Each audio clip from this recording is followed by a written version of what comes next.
by reciting the Sunday congregational prayer. The words will be shown on the video screen.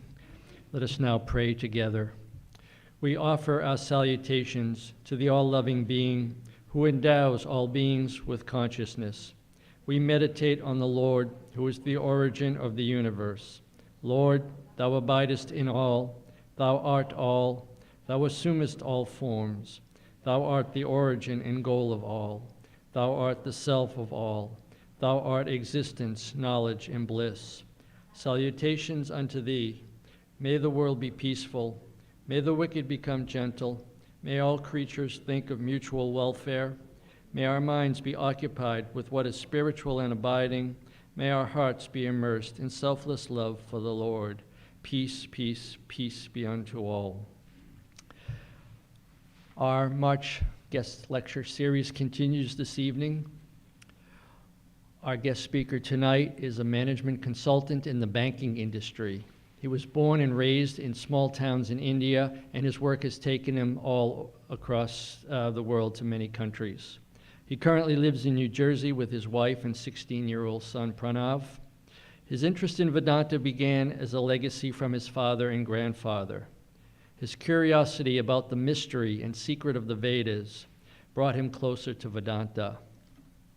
He has been associated with the Vedanta Society of Providence since 2003, and he attributes this association to his wife Mukta, who has been associated with Ramakrishna Mission since her childhood.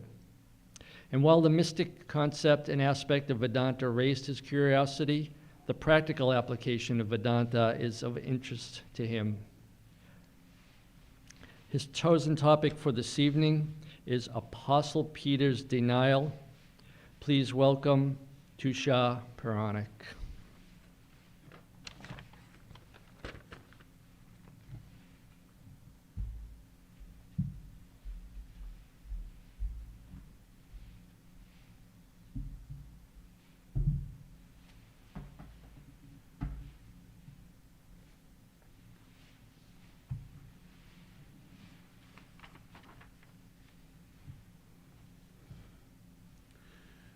Good evening, everyone. Glad to be here talking to you on this topic. First, we'll start with a little prayer. This prayer should be familiar to most of you, so you can sing along with me. Our Father in heaven, hallowed be thy name. Your kingdom come, your will be done on earth as it is in heaven. Give us today our daily bread, and forgive us our sins, as we forgive those who sin against us. And lead us not into temptation, but deliver us from evil. Amen.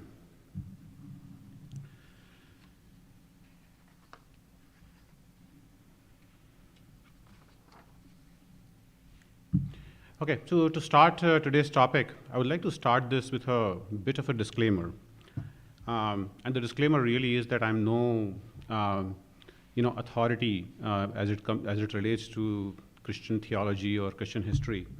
I did study a little bit in the Catholic school, which is really where I learned this prayer. I received my first copy of Holy Bible when I was doing my undergraduate studies in engineering in India. It was interesting, this person, a friend of mine who gave me this Bible, he said he had this belief that everyone gets the opportunity to get close to God once in his lifetime. And it honestly was my association with Bibles kind of started there. I did read a little bit of that at that point. I didn't quite understand it.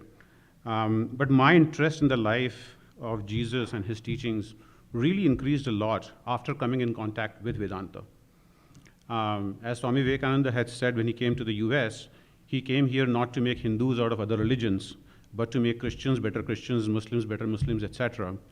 I truly feel that Vedanta really helps you better appreciate and understand any religion, any practice that you get into. And for me personally, I think appreciating the life of Jesus and his teachings became a lot more profound for him after my exposure to Vedanta. I did read a little bit of Imitation of Christ and attended some lectures on Sermon on the Mount. All this is not to say that I did all this. All this is to say that's all that I did. And that's all my exposure to Christianity really is.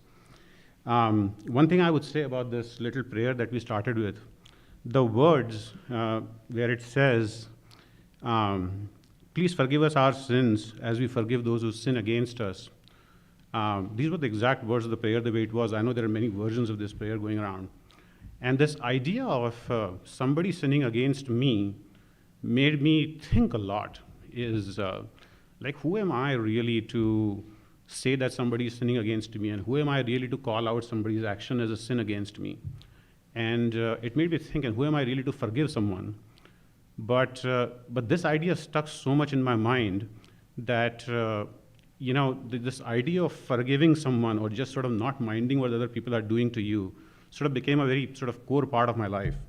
So it's interesting sometimes when you read these prayers or you read these incidents, there are certain things that get stuck in your head, and they really help you learn and evolve as a human being. So as far as this topic is concerned, I had proposed a couple of topics to Swamiji when he asked me to speak here. One of them was Peter's denial. And there's a very similar story associated with this. My inquiry into this topic, it started when I, for the first time, watched the 1977 movie, The Jesus of Nazareth. It's a beautiful movie. If you have not watched it, I would recommend that you do. I encountered this particular incident in that movie for the first time. And as many of you may know, and I'll get into a little bit of that detail, Peter denies Jesus 3 times in a single night. And I used to really wonder, Peter, who was the foremost disciple of Jesus, how could he deny him? And even if he did deny him, how is it that Jesus decided to make him the foremost of his apostles and basically handed over his legacy to him? And again, very much similar to this idea of sin, this question got stuck in my mind for a long time. And that was the reason why I proposed it to Swamiji, not realizing that he was going to make me speak on it, because I really didn't know much about it, honestly. But then I did spend some time, at least reading a little bit more. So what I will do today is talk a little bit about what the story is, a little bit of life about Peter, and really how it really helps to learn in our day-to-day life. And that really is my motivation. By asking these questions, I'm not really trying to understand history. I know I had a couple of conversations about the historical aspects of these, there's a lot of ambiguity associated with it, there's a lot of controversy, and I don't really want to get into it. To be candid with you, back from my school days, I was never a good student of history. I somehow passed my history lessons. My son is actually the exact opposite. He loves history, by the way. But what I do really believe that when there are divine incidents that happen among us, that they really help us study how the divinity interacts with man, and the relationship between man and God. What is truth? I think it really helps us get to the bottom of it as you analyze these incidents. We often get entangled in the externals, in the rituals, philosophies, dogmas, and creeds. But I truly believe that God is universal, man is universal, and understanding the relationship between them, understanding the underlying truth, that is a matter of man's experience. And that is the universal truth, I think, that we would want to aspire to learn a little bit from some of these divine incidents. As God takes on this act among us, they are really trying to deliver this truth to us in our context so that it really becomes real for us, and hence they become relevant for us. So the real question for us as we look at this particular incident is, what is the lesson that Jesus is trying to pass on through this incident? What is the truth that Jesus is pointing to? Why is it that this incident makes no sense to me, but it was a perfect thing for Jesus to do and demonstrate to all of us? These are the important questions that really make me think about this topic.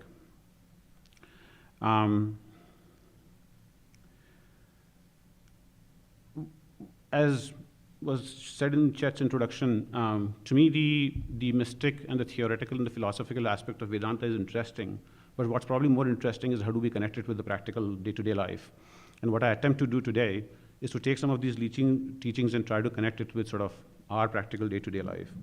One thing I must say that anytime you try to interpret these types of incidents, you're bound to make errors. And I must say that all errors in the interpretation of these teachings are mine. The teachings, I must say, are perfect in themselves. It's quite possible that I didn't understand them or I sort of didn't articulate them correctly. So please do pardon me for those errors and omissions. But as I will probably dwell into a little bit, one thing I truly fundamentally believe is that you can't hide the truth. You can't even distort the truth. Ultimately, the truth shines through. So I do think that when the divine expresses himself or herself through these phenomena, there's a way for the divine to project the truth. And hopefully some of that truth comes out even as we reflect on this particular topic. So before we get into the story itself, I do want to spend a little bit of time talking about the story of Peter, the apostle. So I'll read a little bit of text that I captured from various sources and modified a little bit. So an apostle, according to the biblical tradition, is the one who is sent forth in the sense of sent forth by God to proclaim the gospel of Jesus Christ. Peter was the foremost among the apostles. His original name was Simon. Jesus changed his name to Peter. That comes from the word Petra. That means rock. Jesus said that it was on this rock that he was going to build his future church. There's a little bit of controversy about this word church, by the way, on whether or not this word church was put later on into his whole idea of Jesus' legacy. But again, as I said, I'm not going to get into those types of controversies. Peter was a fisherman in the Sea of Galilee. It was actually a big lake that was called Sea at the time. He and his brother Andrew came from the village of Bethsaida. Peter was married. He was also a follower of John the Baptist. Peter was the very first disciple called on by Jesus, followed closely by Peter's brother Andrew and James and John. Fishermen at that time were gruff, unkempt, vile, shabbily dressed, and often used vulgar language. They were full of vigor and had boisterous tempers. Theirs was a rough life, since fishing was a very physically demanding job. They must have been somewhat fearless too, because some of the storms that quickly came upon the Sea of Galilee were fierce and furious. They often caught the fishermen by surprise and could easily capsize the 20 to 30 feet boats that they used. Peter was one among the fishermen, known to be one with short temper, quite boisterous, and rough in his mannerisms. Jesus told Peter and Andrew to quote-unquote, follow me, and they simply walked away and left everything they had without a second thought. Consider the fact that this meant that they left everything, all of their fishing boats, their fishing nets, and all the accessories that came with their trade. How many of us today would be willing to leave their own businesses to follow someone that had simply asked them to follow him? Now, obviously, they had spent some time with Jesus at this point, and they were exposed to some of the miracles, but having said that, this kind of renunciation is quite remarkable. So this instantaneous renunciation at just one calling of Jesus is indeed quite remarkable. Apart from being the first disciple called by Jesus, he was also there. He was also the first. He was primary spokesman of these disciples. One thing that he's credited with is the special insight that he had concerning Jesus' identity. Peter was the first to call Jesus the Son of the living God, the Messiah. Jesus sent the disciples to various parts of the world to proclaim the gospel of the kingdom of God. Peter was the first one to preach on the day of the Pentecost after the coming of the Holy Spirit, and he was the first one to proclaim Christ to a Gentile. He is credited with several miracles and healings throughout his journeys. It is said that he eventually went to Rome and preached there until he was persecuted and crucified there. There again is a bit of a historical controversy associated with his time in Rome and stuff like that, but again, I'm not going to get into that. He was one of the boldest apostles of all. He willingly suffered persecution, imprisonment, beatings, and even rejoiced at the fact that he was worthy to suffer the disgrace for Lord's sake. It is said there's another very interesting thing in the New Testament. And by the way, when I got my first copy of Bible, my friend said, read the New Testament. And that's probably the only thing I have read a little bit of. I have not really managed to get too much into Old Testament. But what was interesting to me was there was no Gospel of Peter.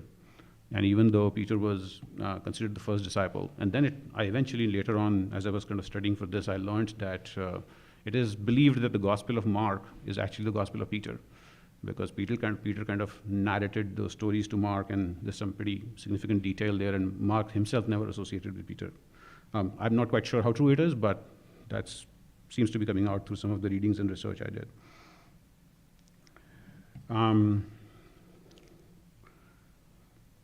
So what's interesting to see about Peter is that from being an arrogant, cocky man of thunder, he became a humble, willing, obedient servant of Lord, even to death. He rejoiced in that day of his death, knowing that he would be reunited with his beloved Savior. This was a lifetime of about 65 years, of which his last 33 would be devoted to proclaiming the gospel of Jesus Christ. So this was the life of Peter. One thing that jumps out in the life of Peter is that he's very relatable to us. When you look at some of the other disciples like John, I think he was an intellectual, a scholar. I think even Peter called him as being the youngest but the wisest among them all. But Peter, just his personality is very, very relatable to us. So he was a professional fisherman, not a very literate man, not very sophisticated, was short-tempered, quite impulsive. He even got angry with Jesus a few times. And when you reflect a little bit on it, it almost feels like, oh, I can see myself in Peter. Like, if we do true reflections of ourselves, I'm sure we can find a lot of those characteristics of anger, impatience, boisterousness in us. We are all busy with our professions, and I'm sure we can acknowledge a lot of these characteristics. So he's very relatable to us. And there's a couple of thoughts that jump out in this. One is, if somebody like Peter could be a recipient of the grace of God, then I'm sure we too can be recipients of the grace of God. What we do need, though, and what also jumps out from the story of Peter, is his tremendous amount of faith in Jesus. So this picture here is actually pretty interesting because all the disciples were on the boat in the Sea of Galilee, and at some point Peter says, "Lord, please command me to walk to you," and Jesus says, "Okay, walk towards me," and Peter starts walking towards Jesus. What's interesting is in that incident, there were so many disciples in the boat, but Peter was the only one who asked the Lord to do so and actually started to walk on the water. Interestingly enough, though, he has some doubts, and at some point he starts to drown, and Jesus holds his hand and pulls him up, and he says, "Oh, you man of little faith." What's remarkable to me about this story, it's like, this feels to me like if I were in the school of Jesus Christ, I would completely fail. Here was the man with tremendous amount of faith in Jesus, and Jesus calls him, "Oh, you man of little faith." But this is Peter for us. That's the story of Peter in the sense that he had tremendous amount of faith in Jesus, and yet he got some of the toughest lessons in the life of Jesus. So we'll now turn a little bit towards the incident where Peter denies Jesus.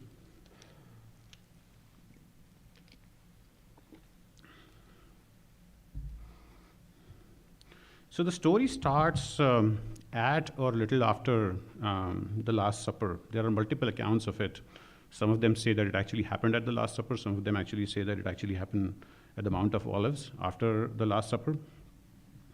So Jesus basically says that all of his disciples would stumble or be caused to fall away that night. He says that just as the sheep scatter after the shepherd had been struck, anticipating that the disciples would flee when Jesus was arrested. Peter, with his characteristic boldness, says, "Even if all fall away on account of you, I never will." Then Jesus still emphasizes, "I tell you the truth. This very night, before the rooster crows, you will disown me 3 times.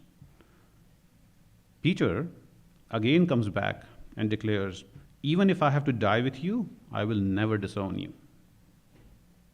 Later that night, Jesus was arrested. Then they seized him and led him away, bringing him to the high priest's house. Peter followed at a distance, And when they had kindled a fire in the middle of the courtyard and sat down together, Peter sat down with them as well. And there was a servant girl who saw him seated there in the firelight. She looked closely at him and said, "This man was with him." But Peter denied it. "Woman, I don't know him," he said. After a little while, when the servant girl saw him there again, she said again to those standing around, "This fellow is one of them." And again Peter denied it. About an hour later, those standing there went up to Peter and said, "Surely you are one of them, for your accent gives you away." And then he began to call down curses on them, on himself, and he swore to them, "I don't know the man." And immediately the rooster crowed. Then Peter remembered the words that Jesus had spoken, "Before the rooster crows, you will disown me 3 times." And he went outside and wept bitterly. You can imagine his remorse. Another version of the story actually said that the Lord turned and looked straight at Peter when the rooster crowed, when he denied the 3rd time. It almost drives home the point, "I told you so." Now again, we don't know how true that particular gesture is. So that's the story. And now we start a little bit of the reflection on the story. And there's a few questions that the story raises in my mind. First is, why did Peter deny Jesus, who, as we said before, we have seen before, he was the first one to proclaim him as God, as the Messiah? Did Peter really see Jesus as God? If he did, how could he deny him? And keep in mind, Peter had spent about 3 years living with Jesus around this time. And then why did Peter continue to challenge Jesus when Jesus told him that he would deny him? It was not just one time. He actually, like twice, he said, "No, even if I have to kill, I'll still be with you." And he had actually seen multiple times that whatever Jesus said had come to be true. He had seen several of his miracles. Why did Jesus make Peter their leader despite this kind of denial from Peter? That's an interesting point again. Peter denied Jesus, but yet Jesus sort of made him his chief apostle. And then even if Peter was to deny Jesus, why did Jesus predict it? Or sort of almost rub it in, like to say, "Yeah, you are going to deny me," and do it so publicly. Jesus could have very well been silent, knowing the truth, but he did not keep quiet and said that Peter would deny him 3 times, and probably the whole crow thing added a little bit to the drama.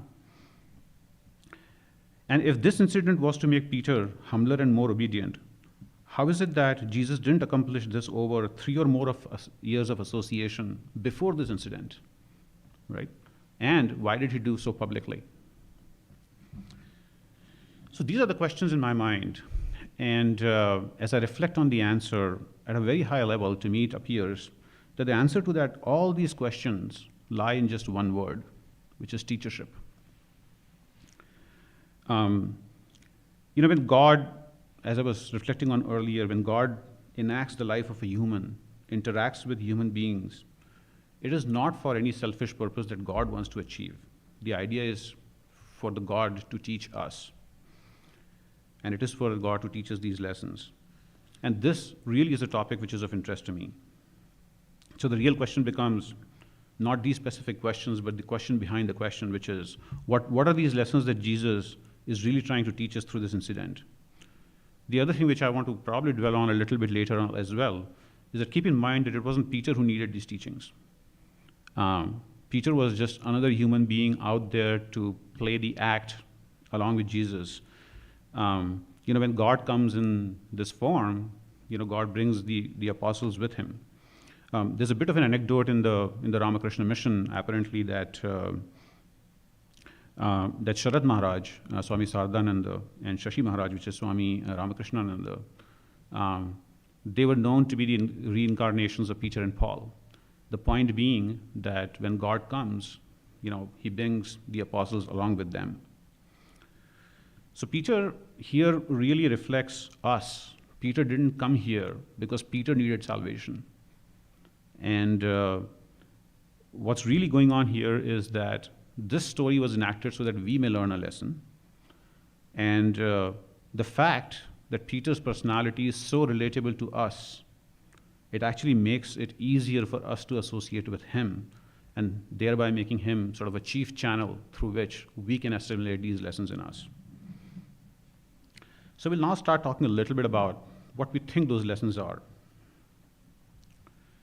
So the first one, it's interesting to observe. Peter says that he's willing to die for Jesus.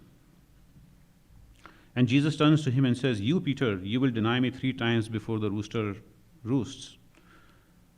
And this is an unbelievable moment for Peter.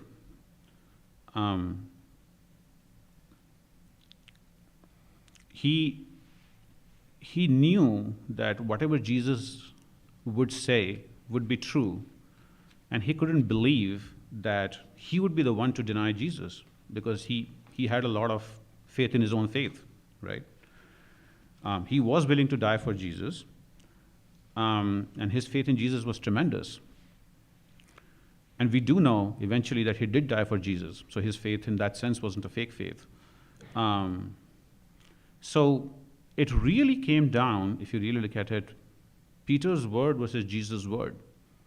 So Peter said that, "No, I'm willing to die for you, I'm not going to deny you." And Jesus says, "No, you are going to deny me." And this, I think, is the important point from this incident.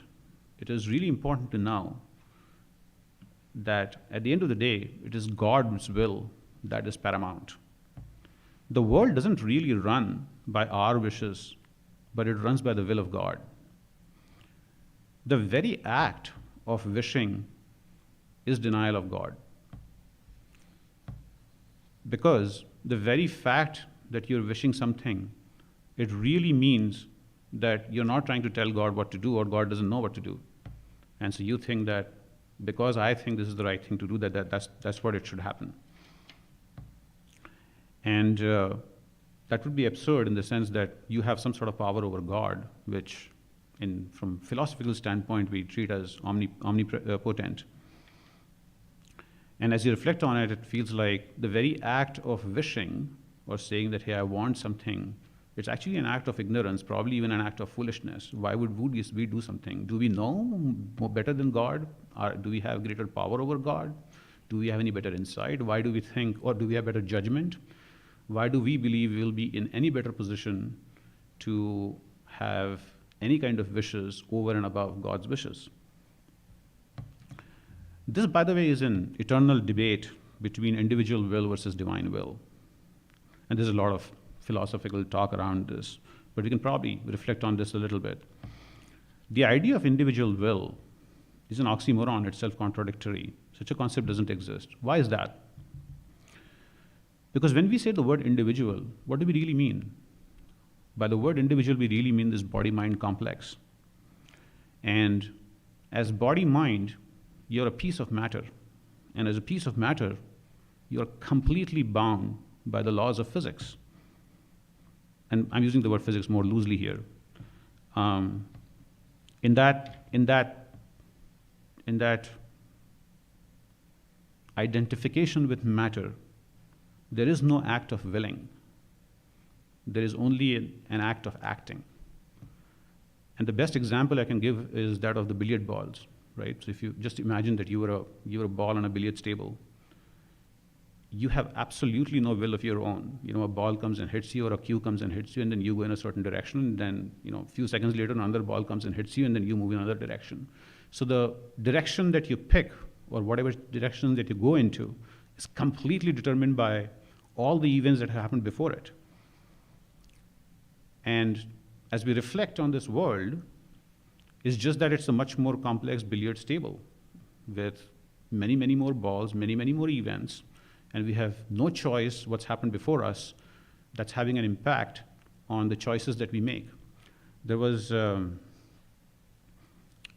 was a few years ago, we were together in Marshfield, and Swami Tyagananda and Swami Yogatmananda were together giving us a talk.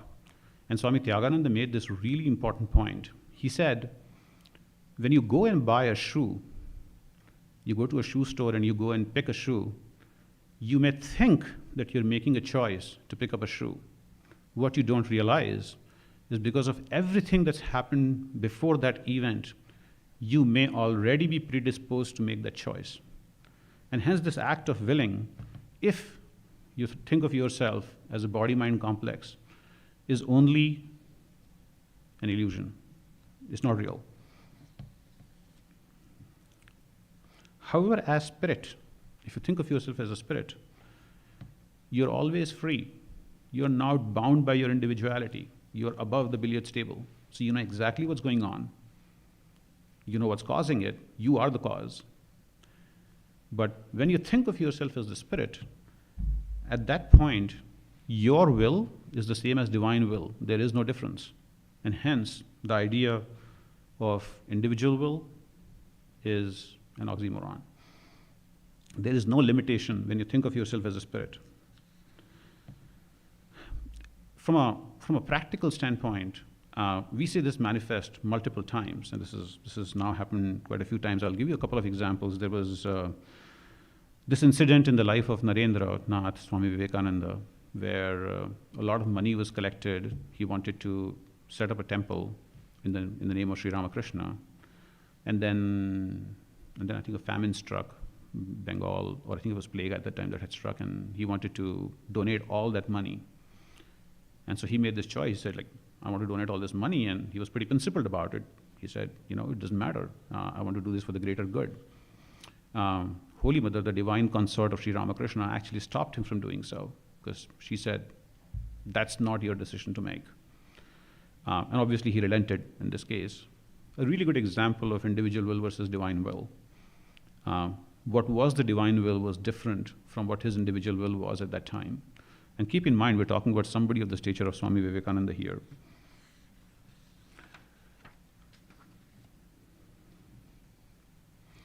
So to summarize this, any wish that is not an expression of the will of God is simply born out of our ego, our ignorance. And we, as devotees, need to learn to surrender to God's will. Jesus, as I said, was an incarnation of God. His word wasn't simply an expression of his desire, because he himself has none. He has no selfish purpose to achieve. His words were expression of the divine will of the God. And if we realize that, we would not go against it. And as devotees, what does this mean for us practically? As devotees, we must learn to observe and discern his plans. We should try to understand where God is going, what is he really trying to do in our lives, and completely surrender to his will. We don't really know what God's plans are, and as we see things happening around us, we should try to understand what he's trying to do. And this incident is a life lesson for us on how to lead our life and surrender ourselves to God. Sri Ramakrishna used to say that we should live our life like a dry leaf. The wind carries it wherever the wind wants, and the leaf presents no inclination, no resistance of its own. Another analogy that I like is that of a river. There's a beautiful song that Mukta and I were listening to this morning. I'll say it in Hindi and then translate that for you in English. It says, "Lagte sahil se jo behta hai, use behne do. Aise dariya ka kabhi rukh nahi moda karte." It basically means that the water that is coming down, it hits the rocks and picks its direction, and it keeps flowing towards the sea.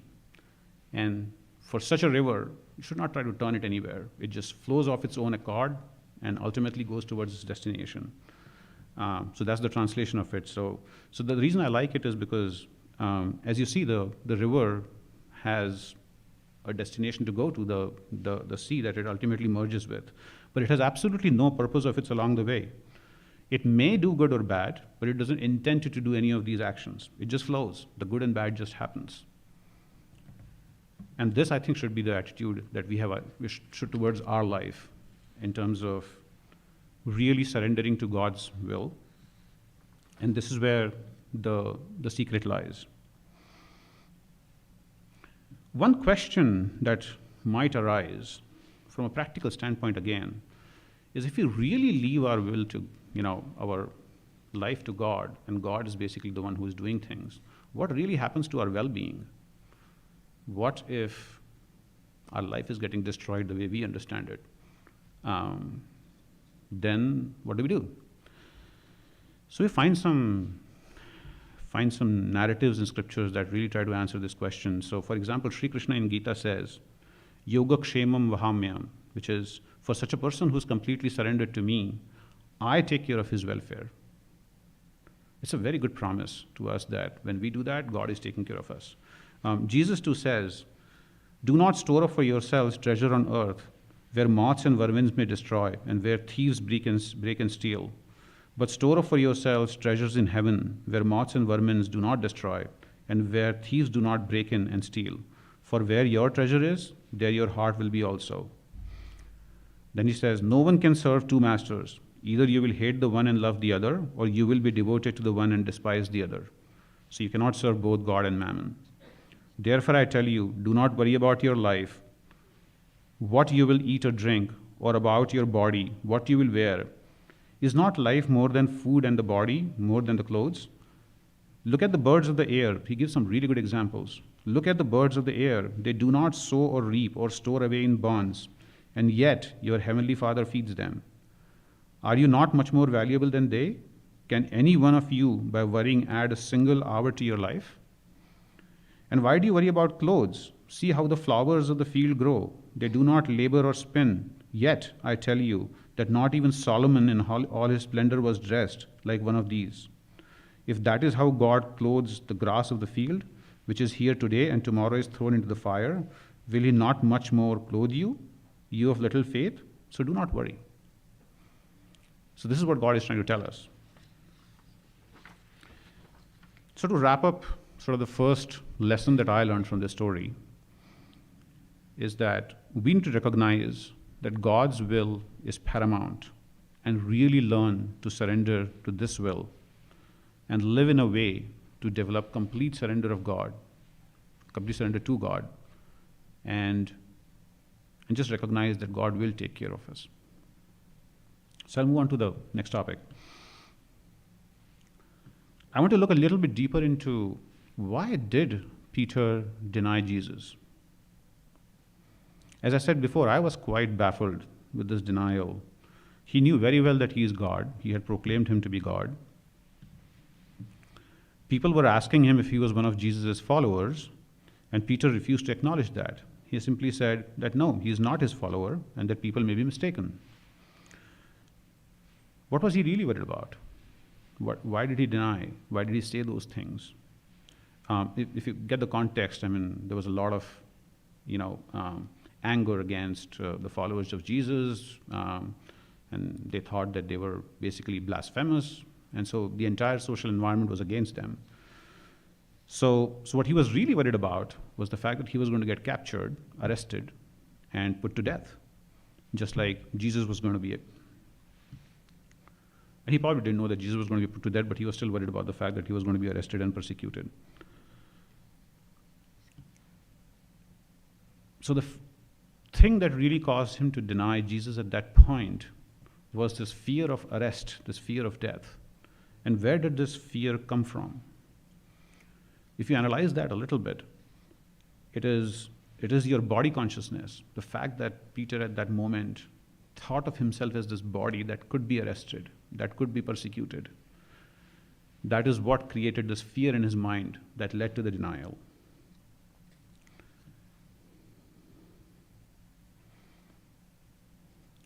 The other thing to think about here is, well, he has spent such a lot of time with Jesus, and having spent so much time with Lord, why is it that he still had that body consciousness? And why did that body consciousness not go away before, so that he could not act in this way? We'll come back to that question in a bit. But if you look at the very nature of body consciousness, just for the second, assume that he had body consciousness at that point in time, whether it was momentary, by will of Jesus, whatever it is, or maybe he was not mature enough yet. In fact, by the way, there is a version of this story that actually says that it wasn't Peter who denied Jesus. It was Jesus who denied Peter because he wasn't ready. So Peter was yet to be mature according to Jesus' grading standards. And so that's another very interesting angle to this, by the way. But anyway, coming back to body consciousness, this is the nature of body consciousness. The reason why we become so conscious and identified with the body is because in our experience we see that body is the source of all the pleasures that we seek. Everything that we try to get from this world comes to us from the body. And hence, our association with the body is extremely strong. And rather than we thinking of this as my body, we actually start to say, I am this body. And it's very interesting, like in our day-to-day sort of interactions, we always call this as my body. We never say I am the body, but we behave exactly the same way, as if I am the body. It is this identification with the body that subjects us to endless misery in the world. We forget that we are the all-powerful spirit. Swami Vivekananda used to say this. He used to call us Amritasya Putraha, that you are the children of immortality. We are not born to be this body. We are not born with this body, and we won't die with this body. Just as our Father is immortal, so are we immortal. I and our Father are one. It is when we deny this truth that we deny Jesus. It is this truth that in that moment that Peter denied because of his identification with the body and the denial of the fact that he was actually the spirit. He started to think that he was the one who was being subject to arrest and persecution at that point. But it was not him, it was his body that was subject to all this.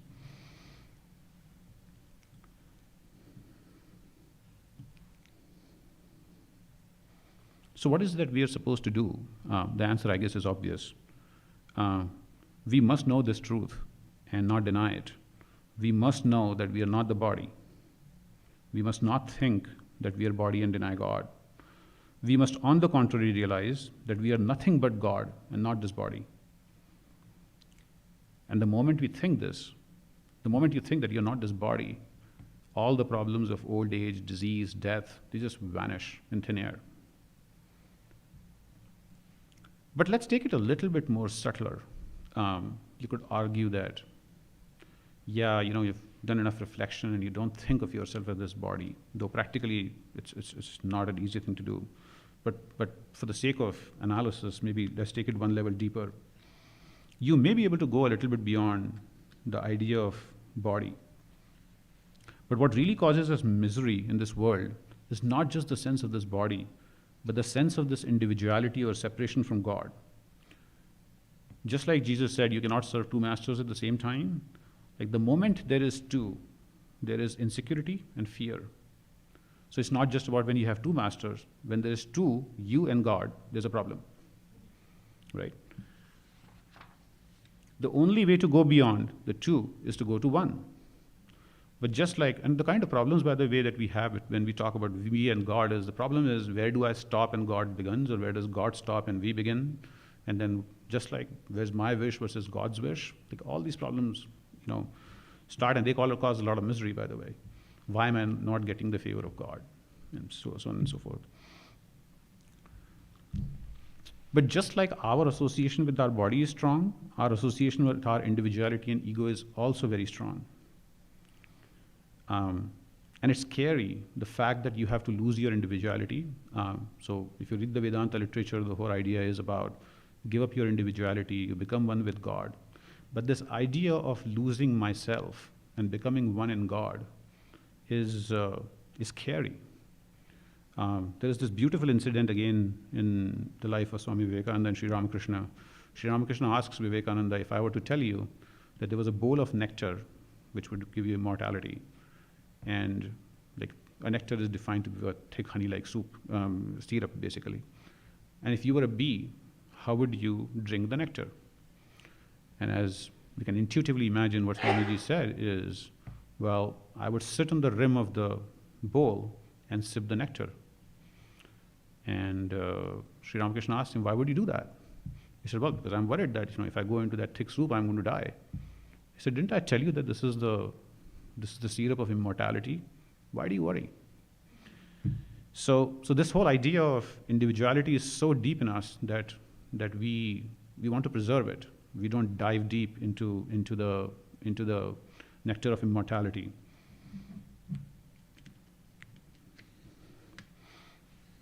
So, divinity is the nectar of immortality. We shouldn't have a fear of divinity. There's no real need to preserve this individuality. In fact, there's a tremendous amount of power in the sense of oneness. And when we say, I want to live in Jesus, it actually means living in this idea of oneness. And this is where I take the lesson, the second lesson from this story, which is, it is just preserving our individuality, which is the denial in Jesus. The denial of Peter teaches us that we must give up our body consciousness. We must give up our sense of separateness and individuality from God. We must become one with God. And this is the goal of life. And this is what will save us from the miseries of the world.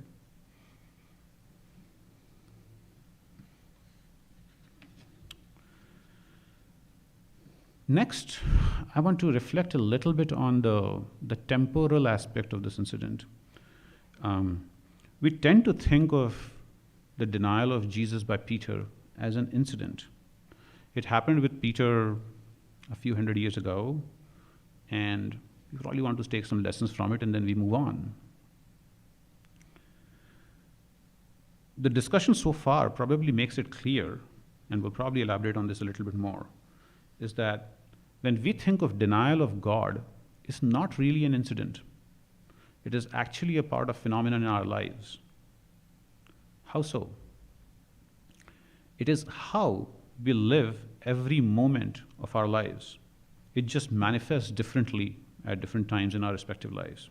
So when we talked about our act of willing, our sense of body consciousness, our ego and individuality, these are everyday phenomena. This happens to us every moment. And hence, we are in denial of God every moment when these things manifest in our lives. Every action that we take in fulfillment of our desires, in worldly leisure and comfort, every moment we are presented with these choices. What are those two choices? Effectively, there are two sides from where we sit. One side is the God, the other is the world. And we now have to make choices about where we are going.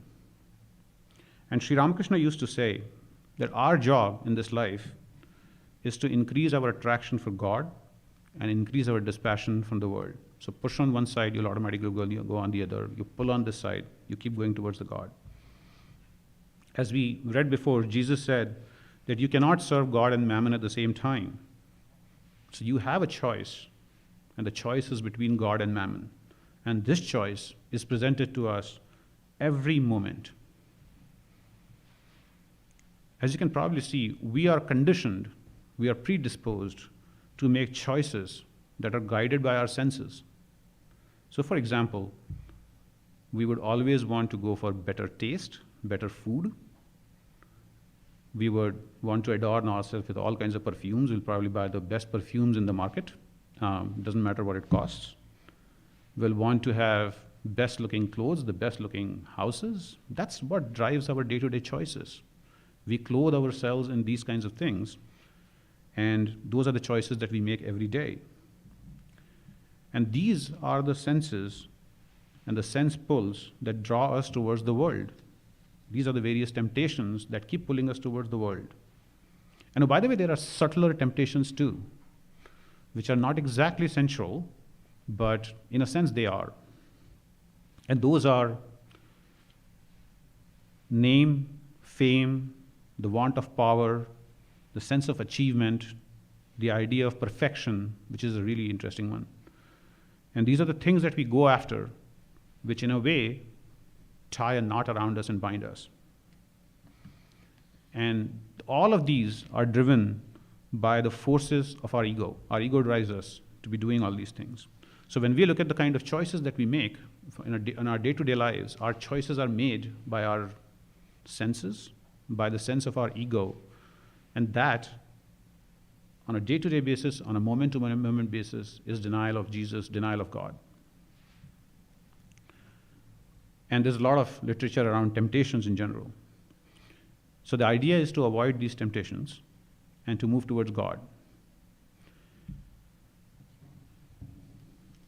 Now, maybe we flip this around and say, oh, we talked a lot about denial of Jesus, but what about acceptance of Jesus? How do we accept Jesus? We talked about the two sides. Yeah, fine, we need to push the world, but how do we start getting a little bit more pull towards Jesus, pull towards God? Is it really believing specifically in the personality of Jesus? Is it having faith in God? Is it going to church or a temple? Is this what would translate into acceptance of God? It ultimately is anything that allows us to reduce the attraction of the world and reduce the temptations for our senses and for our ego.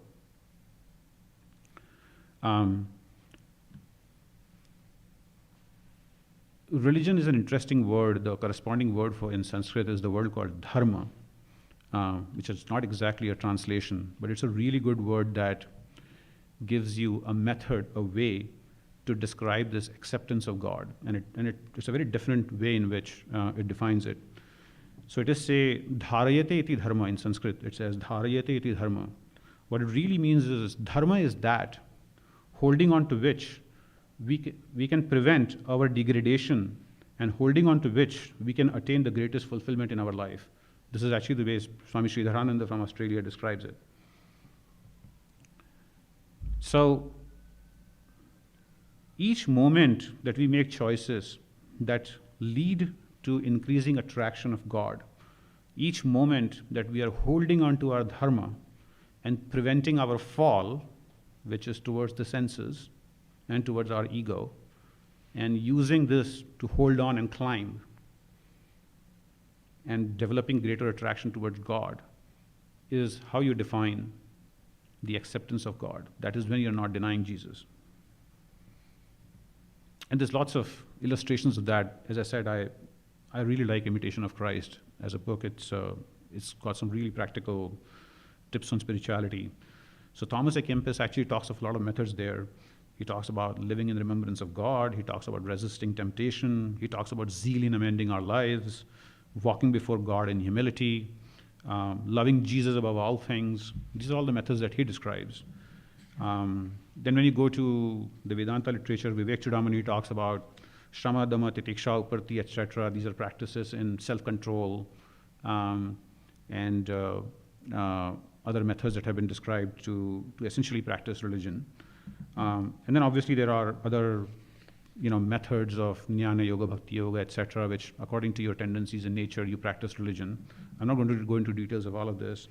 The words in the yoga literature, there is an interesting term that comes which talks about chitta vritti nirodha. It's a bit technical, but what it basically says is that you need to quieten these tendencies in you which makes you take initiatives towards the fulfillment of your desires or yields to temptation and takes you away from God. So you need to sort of quieten those tendencies. And it actually goes further and says, after you have quietened those tendencies, you also need to quieten all of those tendencies that make you do these quote-unquote good things. You don't need actions to get to God. But irrespective of which philosophy, which literature you follow, you kind of get a basic sense of it. Anything that really avoids you from temptation and takes Godward is really ultimately the acceptance of God. And this is what we ought to do. I'll take a little example to illustrate this. There is God here on the altar. Practically, do we really see this as God? Or are we just seeing a picture? I'm seeing all of you here sitting on the chairs. Am I seeing God? Or am I just seeing a bunch of bodies sitting on chairs? Right? Do we really see it that way? And that, I think, is a question. And if God is truly omnipresent, then why isn't God here, or why isn't God all over there? And if the God is all over there, then why do I not see it?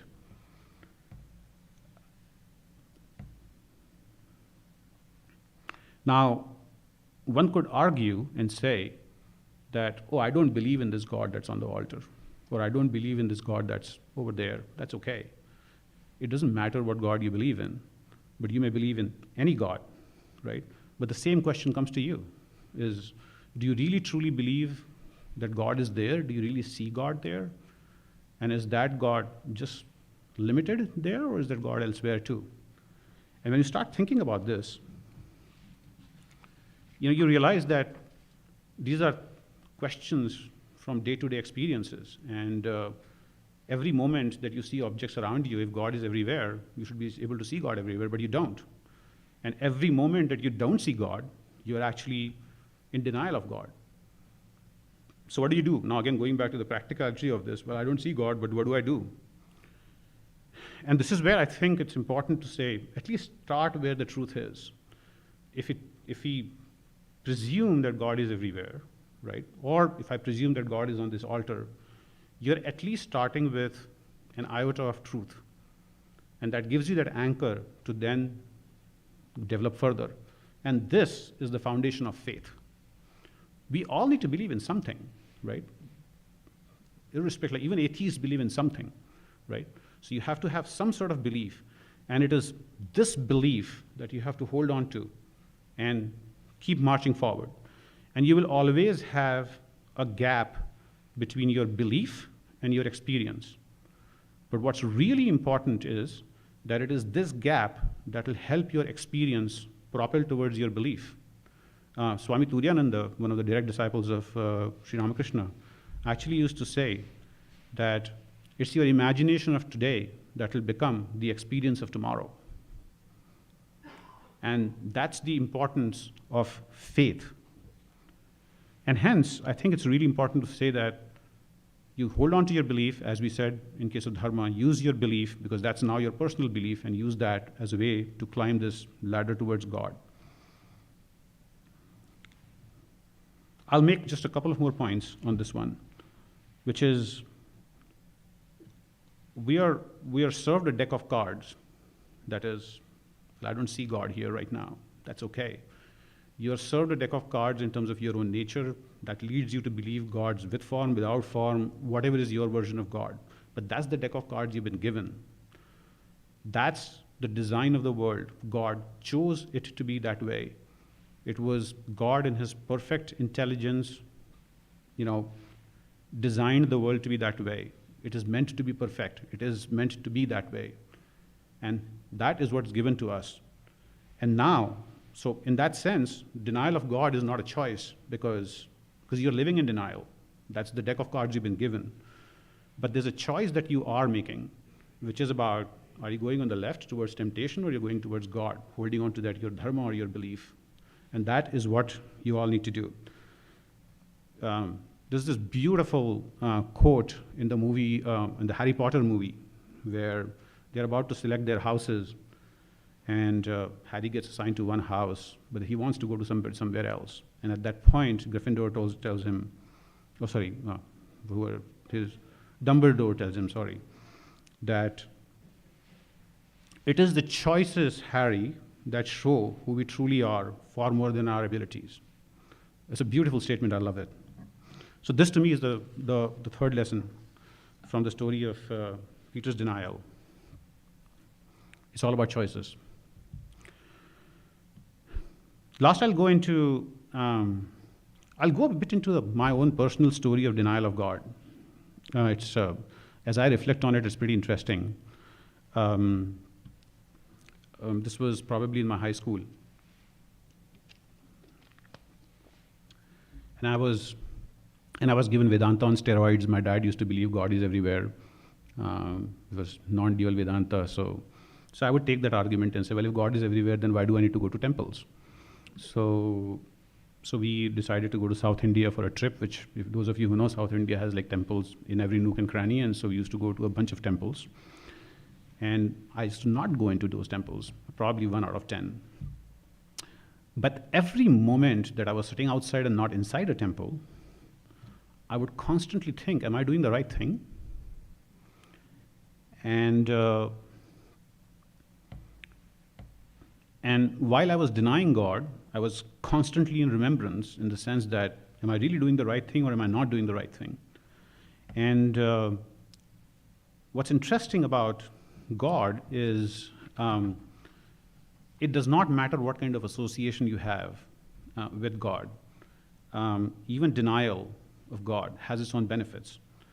And there's lots of examples of it. For example, it is said that in the story of Rama and Ravana, Ravana used to hate Ram so much that he used to constantly think about Rama, and that in fact became a reason for Ravana's salvation. There's another really interesting story in the Ramakrishna order, where one of the very senior Swamis, Swami Virijananda, started to visit Ramakrishna order to the mutt where the sannyasins were, and he came there to study math and then went on to become a monk. So it doesn't matter what kind of association you have with God, but that association has its own benefits.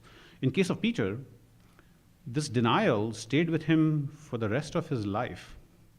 This denial, he could not forgive himself. He became so humble coming out of this whole experience that when the other disciples basically said, hey, you should lead us, he said, no, I'm not worthy of leading you. And in fact, it was that idea of surrender that actually got him much more trust, and he actually became their leader. As we all know, he later on became a lot more humbler. He started to believe, he started to become a lot more of a servant of Jesus, almost became a perfect instrument for Jesus' mission. So it is this denial itself was in many, many ways alleviating in case of Peter, and can be for us. It doesn't matter what kind of association we have. One thing they say is that holy company, the effect of holy company is infallible. So if we can find holy company, if we can associate with God in our own way, even if there is some degree of negativity or doubt associated with it, ultimately you come out of that. The other thing to keep in mind is, it's not just your experiences as it relates to God. It's your experiences in the world that also become your teachers, as long as you take the right lessons from them associated with God. So you may get difficulties in life, but as long as you treat those difficulties as God's will, God gave them to you, you'll learn from them and you'll move on. But the more you associate them with your ego, like how can I be in difficulties, I'm so great, blah, blah, blah, it will continue to drag you in the wrong direction.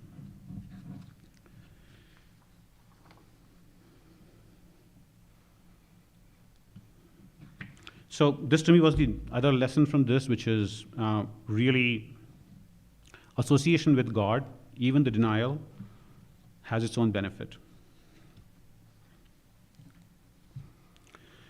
The last piece I want to move on to is, it's interesting to note that while Peter may have denied Jesus, while he may have showed so much anger towards Jesus and so on and so forth, Jesus always had the deepest love for Peter. He was coaching him, preparing him for the times to come, and ultimately gave him his ministry. So again, going back to the whole thing of, ultimately God knows what he's doing, the important lesson to me here is that even if we desert God, God does not desert us at all. And we'll go a little bit deeper into this in maybe just the last couple of minutes that I have.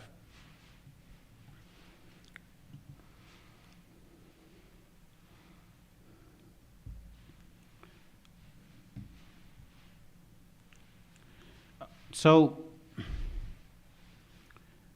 in our interactions, as we think about sort of our experiences with God, as we said, that God has plans for us, and even though we may choose to deny God, ultimately it is God who knows our welfare, and he makes the right choices for us. So there are a couple of instances that actually shed some light on it. Again, in the life of Swami Vivekananda, one of his disciples asked him this question. He says to his guru, what happens if I fall too low? What will happen to me? Like, will I get completely destroyed?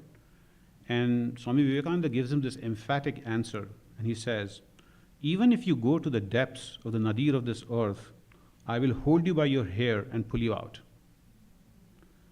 These are words of such phenomenal assurance.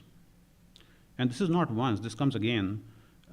This time Arjuna asks Lord Krishna in Gita, and he says, what happens to you, to those who are desirous of realizing you, but they fall short of their efforts? They just don't have enough metal to get there. And Krishna says, that they pick from wherever they left in their next birth, and they find favorable circumstances and perform their spiritual practices with even greater zeal.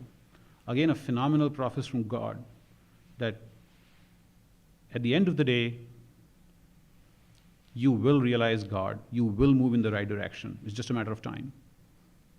And even Jesus said that the shepherd runs after that sheep which is left behind, leaving aside all the other sheep that he has.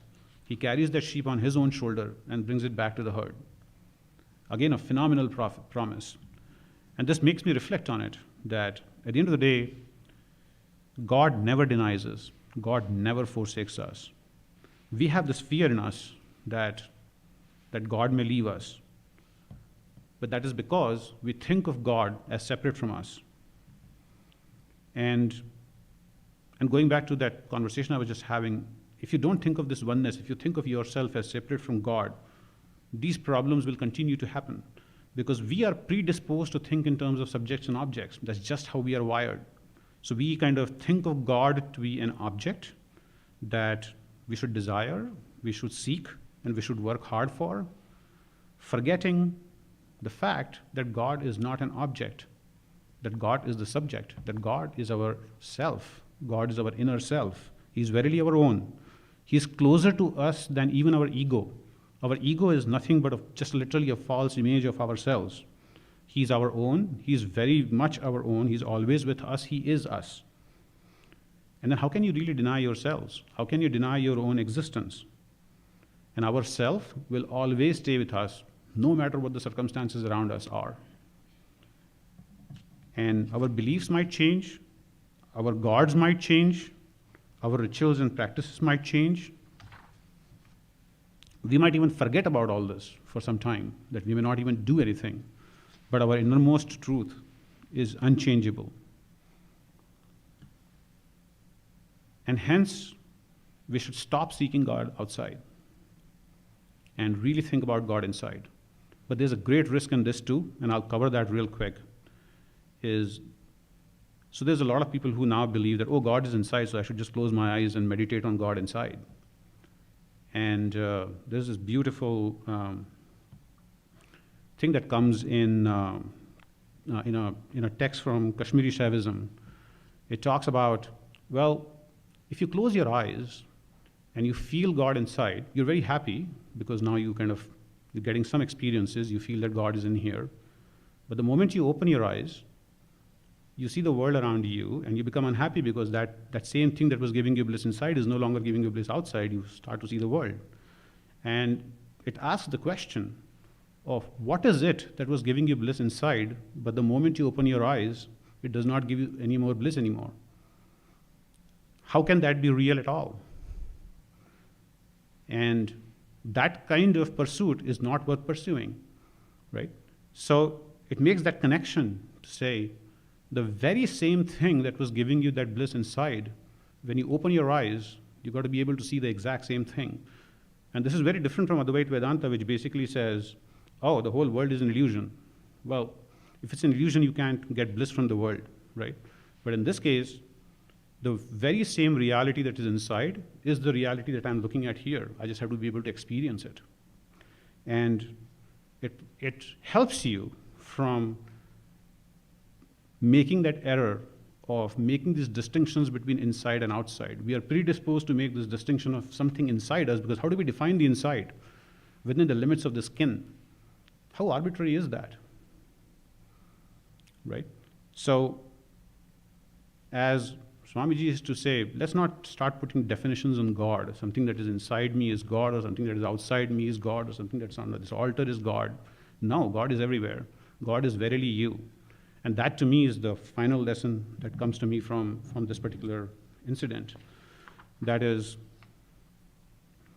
God does not deny you ever.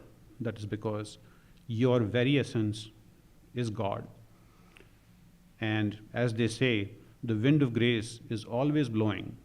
We simply need to unfurl our sails and move on in the right direction. God is always speaking to us. We simply need to learn to listen to him. And if we do that, we'll move in the right direction. And so this to me was the final lesson from this story. So we'll just close with the same prayer. But one thing I do want to reflect on as we go through this prayer is everything that we talk about in terms of what is God, what is His kingdom, what is God's will, how should it be done on earth versus heaven. When we talk about God giving us our daily bread, we had this conversation about us not worrying about future, not leading us into temptation. All of these topics come up in these sort of lessons that we talked about. It gives me some confidence and this was ultimately the prayer that Jesus asked us to pray, that irrespective of how we may have visited this topic, the fact that some of these topics came into this prayer, I do think that there's a spark of truth that we get as we reflect on this story. So with that mindset, I think we should just go through this prayer. Our Father in heaven, hallowed be thy name. Your kingdom come, your will be done on earth as it is in heaven. Give us today our daily bread and forgive us our sins as we forgive those who sin against us. And lead us not into temptation, but deliver us from evil. Amen. Sure, yeah.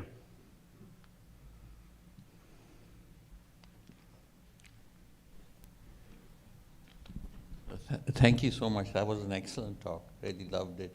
So just a couple of observations, not anything particularly divine, but two thoughts came to my mind.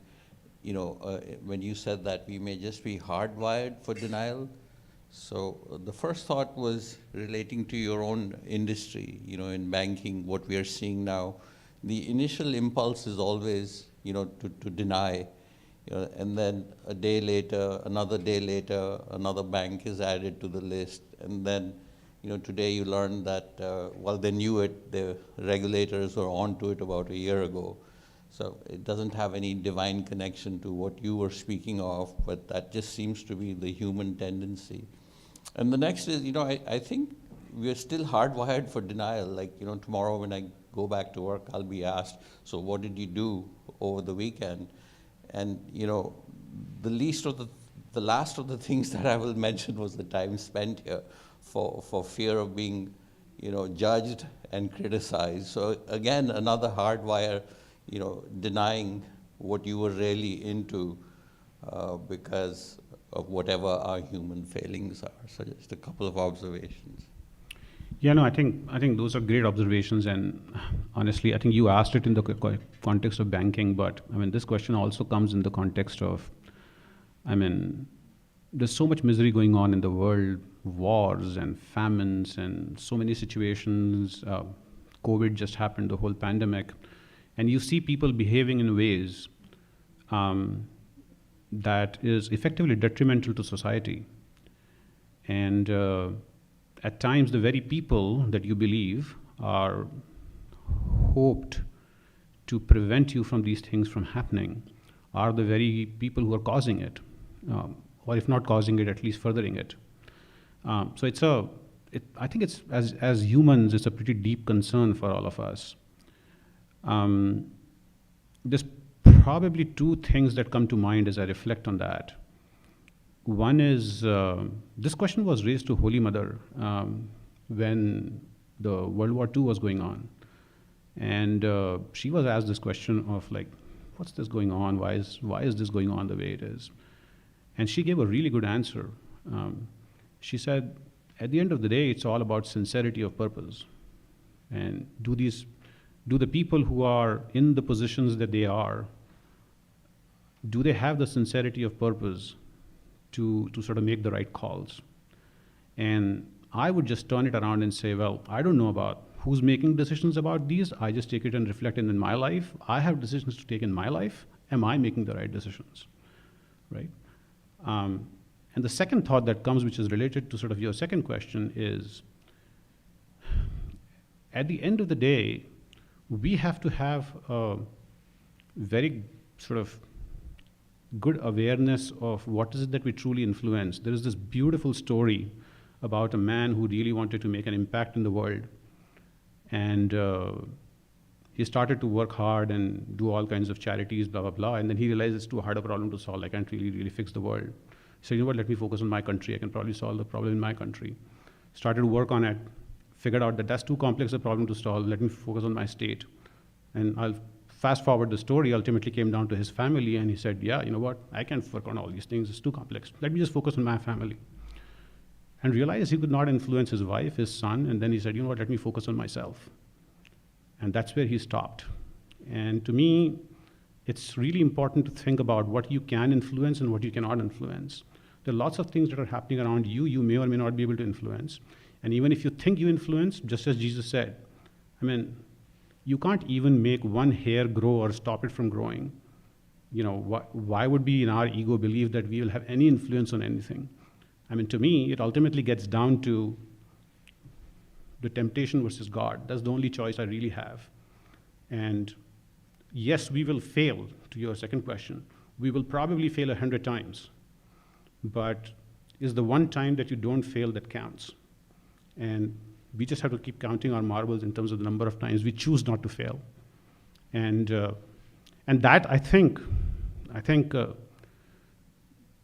you know, this comes in Swami Ashokananda's book, actually. He says, you know, you may have, like, we want to do a lot of things in the world, you know, we want to enjoy good food, we want to do whatever, good music, so many things, or we want to have good social position. But recognize that you have done all of that in the thousands of lives that you have lived. When are you going to stop it? Right? I mean, we tend to think of our life as the 40, 50, 60, 70 years that we have lived, and hence we say that, hey, listen, I'm really worried about, you know, not upsetting anyone or creating an impression of ourselves, or I want to continue to do whatever I'm doing, but how long? At what point are you going to stop? And that to me is a fundamental question. And at some point we have to pick up the foot and take it in the right direction. Any other questions?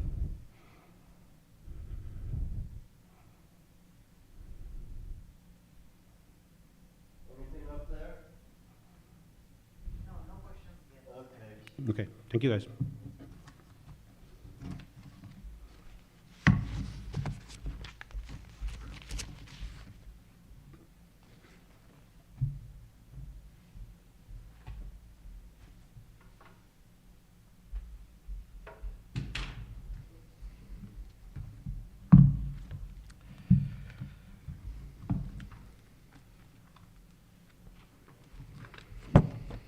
Thank you, Tushar, for giving us a very thought-provoking talk on the topic of Peter's denial. The programs for the week, Swami Yogatmananda still has about 20 days to go in India, so we continue with our guest speaker series. On Tuesday night, the class will be given by Pritwish Basu, his second part of the talk, Sanctified by Sri Ramakrishna. Next Sunday, the talk will be given by Pravrajika Gita Prana from Ridgely Manor in New York. Her topic title is Embracing Life. The Friday classes remain suspended until Swami returns on the 31st. Let's see. There's an upcoming retreat in April. It's given by Pravrajika Divya Nanda Prana. She'll be a nun from India. That will be a full-day retreat. Registration is ongoing now. In fact, the price goes up to full price after tonight. So today is the last day you have a chance to register for the discounted rate of $30. It will go up to $40 tomorrow. You can register with Naomi here or on our website.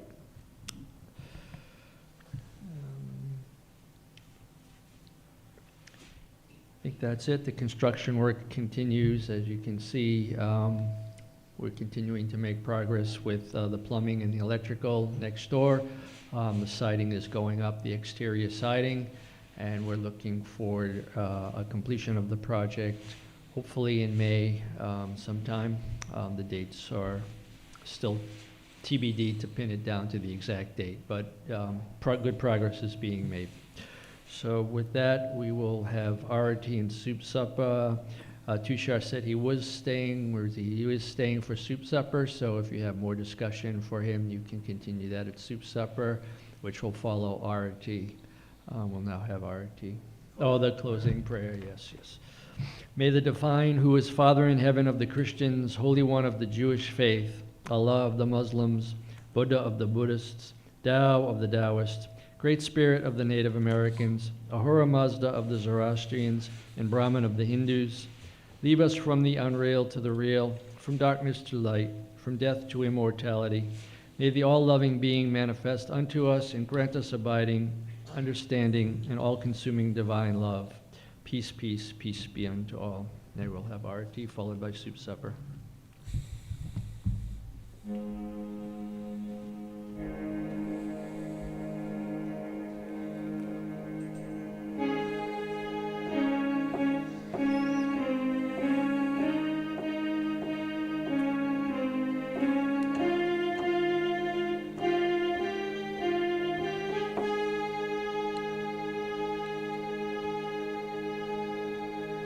Breaker of all our worldly bondage and adored by all, we adore you too.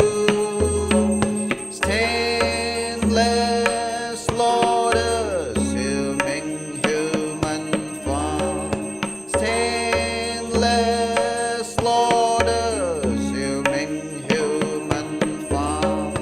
Transcendent yet filled with love.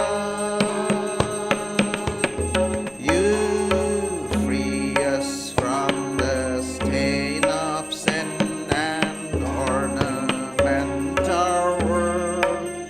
Consciousness is your form. Your eyes always purified by knowledge. Your eyes always purified by knowledge. Looking at them, delusion is gone. Ocean of shining love and feeling, ever inebriated in your infinite love. Your feet always dear to your devotees. Your feet always dear to your devotees. Form our boat to cross this world. Revealed to us as God incarnate and the Lord of all things, helping us join with you. Your mind's always set in the divine light. Your mind's always set in the divine light. This we can see through your grace. Destroyer of all worldly sorrow and compassion soul, infinity is your word. Your life's offered for the world's deliverance. Your life's offered for the world's deliverance, saving us from darkness and fear. Renouncer of all lust and lucre, therefore you were always spurning sensual life. Lord of monks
light of all lights, blazing in the heart's cave.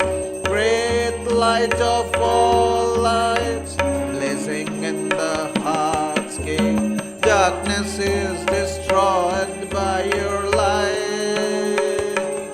Oh Lord, darkness is destroyed by your light. Greetings to you, O Lord, beyond both speech and mind. Greetings to you, O Lord, beyond both speech and mind. Yet you are the basis of both. O Lord, yet you are the basis of both. Great light of all lights, blazing in the heart's cave. Great light of all lights, blazing in the heart's cave. Darkness is destroyed by your light. Oh Lord, darkness is destroyed by your light. Langa, ranga, bhanga, these are all the sounds of Vedanta. Langa, ranga, bhanga, these are all the sounds of Vedanta. Spiritual songs devotees are singing for your worship divine. Spiritual songs devotees are singing for your worship divine. Jaya, Jaya, for your worship divine. Haru, Haru, for your worship divine. Shiva, Shiva, for your worship divine. Breaker of all our worldly bondage and adored by all, we adore you too. Jai Shri Guru Maharaj Ji ki Jai.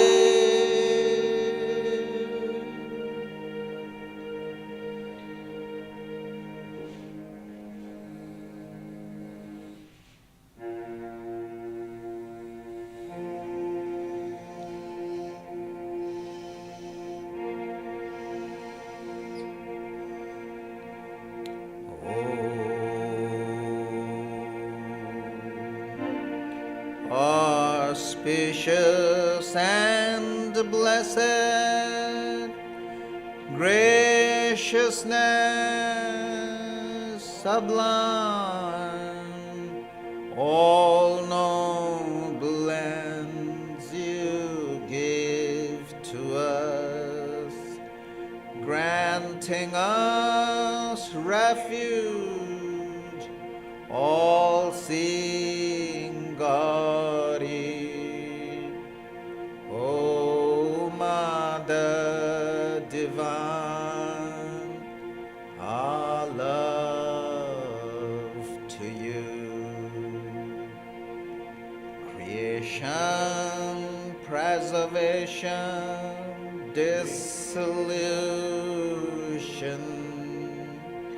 are your powers, eternal one.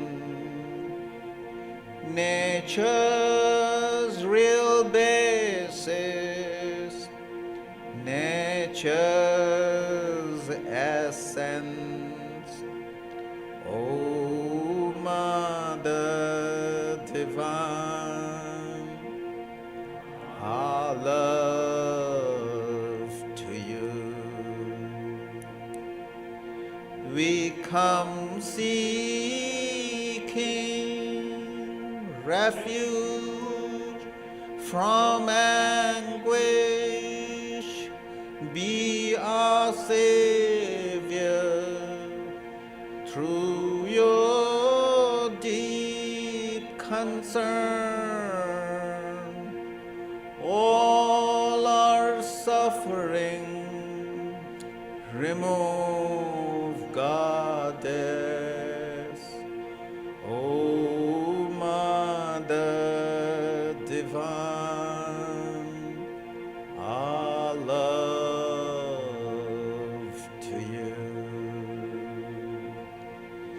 Victory, O Mother divine, our love to you.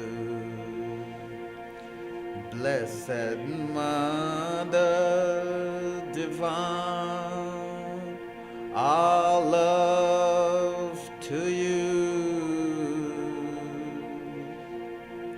Blessed Mother divine, our love to you. Blessed Mother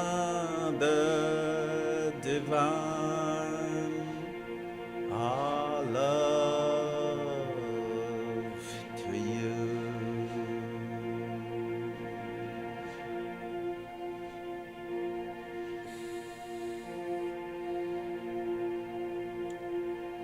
Jai Shri Ram Krishna Dev Ki Jai. Jai Shri Sarda Devi Ki Jai. Jai Shri Swami Vivekanand Ki Jai. Jai Shri Buddha Dev Ki Jai. Jai Shri Jesus Christ